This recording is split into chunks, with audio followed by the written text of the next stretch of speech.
నీ భక్తులను కండ్ల నిండజూచిన రెండు చేతుల జోహారు సేయువాడు, నేర్పుతోనెవరైన నీ కథల్ చెప్పంగ వినయమందుచు చాలా వినిడివాడు.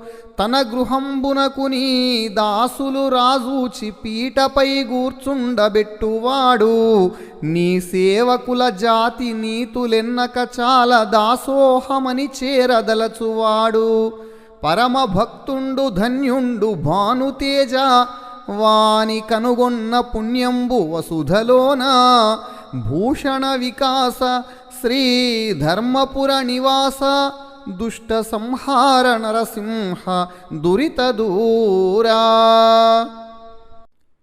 ఆభరణములచే ప్రకాశించేవాడా, దుష్టులను సంహరించేవాడా, పాపములను దూరము చేయువాడా, ధర్మపురి గ్రామములో కొలువుదీరిన ఓ నరసింహస్వామి,